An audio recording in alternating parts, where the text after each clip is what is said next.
Doktor, kohët e fundit ndjej lodhje të vazhdueshme, edhe kur nuk bëj ndonjë punë të rëndë, nuk kam energji as për njerëzit që dua. A është kjo ankth apo thjesht lodhje nga jeta? Kjo lodhje nga jeta e përdorim aq shumë, çfarë ke më ka lodhur jeta?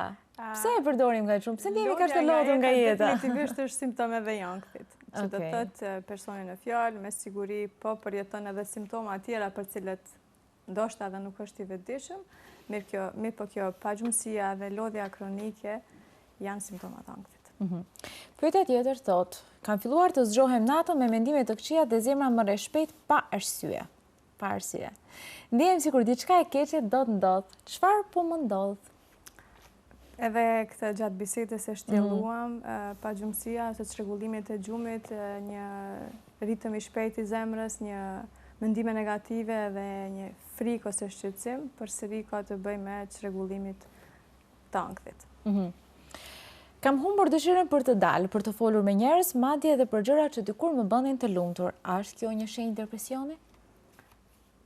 Janë shenja të cilat bëjnë pjesë tek simptomat e çrregullimeve depresive, definitivisht. Po, ajo apatia, mos interesimi të bërit gjërave që dikur e kanë bërë të lumtur, janë shenja depresive. Tashmë në kohën atë të cilën jetojmë dhe me praninë e AI në jetën tonë, besoj se i fusim të gjitha këto simptoma dhe na nxjerr ChatGPT-ja një diagnozë. Rekomandimi im është që le bisedojnë me ChatGPT-n, po mos ta marrin aq të mirëqen, për shkak se ndonjëherë edhe egzagerohen edhe simptomat, edhe ndoshta diçka që duhet për t'ja dhënë si informacion nuk ja jep, edhe mund të vendoset një diagnozë e cila realisht nuk është e tillë.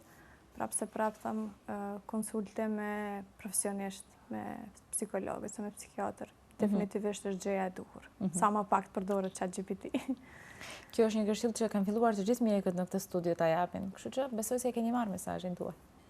Një pyetje tjetër thot, doktoresh, më ndodh të buzëqesh para të gjithëve, por ndihem brenda bosh. A është normale të fshihet kaq shumë dhimbje?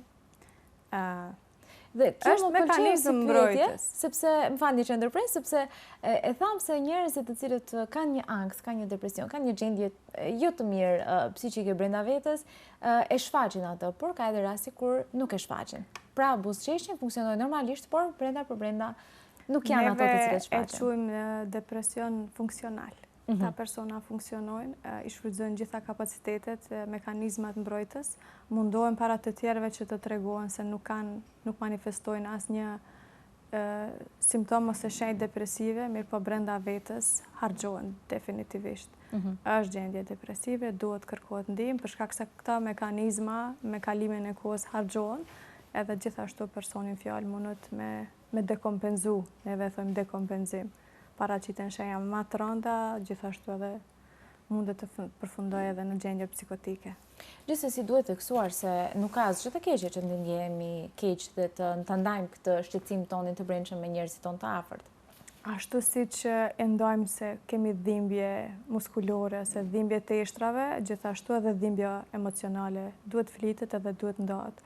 Në mos me familjar, me miq, me shok, me shoqe, po pse jo edhe me profesionist.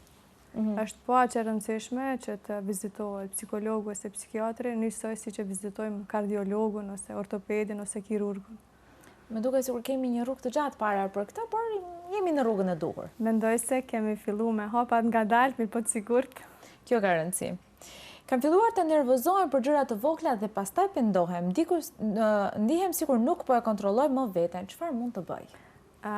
Kjo është irritim, gjendje irritabile, pastaj edhe sjelljet janë impulsive.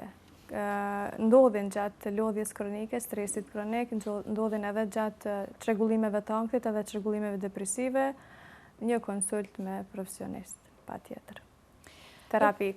Një pyetje tjetër thot, nuk arrit të pushoj pa ndjer faj, edhe kur kam kohë të lirë, truri nuk më ndalet. Pse ndodh kjo? Kjo sigurt ka ardhur nga ndonjë student, se s'ka mundësi. Overthinking. Sepse gjatë gjithë kohës, sidomos tek studentët e kanë vërejtur që dhe tek ata të cilët punojnë gjatë gjithë kohës, se nëse rrin, marrin pak kohë për veten e tyre, nuk janë produktiv. Po, ndjehen keq. E di, pse ndodh kjo?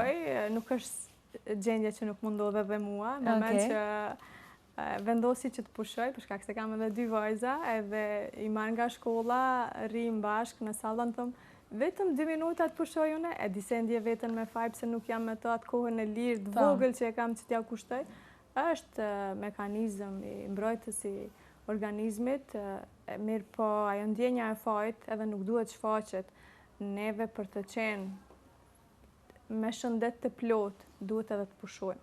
Organizmi ka nevoj për gjumë, ka nevoj për ushqim, janë instikte bazike që duhet normale. Po, janë normale dhe edhe pushimi, edhe gjumi, edhe ndonjë hobi, do të thotë duhet t'ja lejojmë vetës. Edhe mos ta ndjejmë absolutisht. Definitivisht self-care is not selfish. Do më thënë, kujdesi për veten nuk është egoizëm. Bile duhet kujdesime shumë për veten që t'jemi mirë edhe me të tjerët.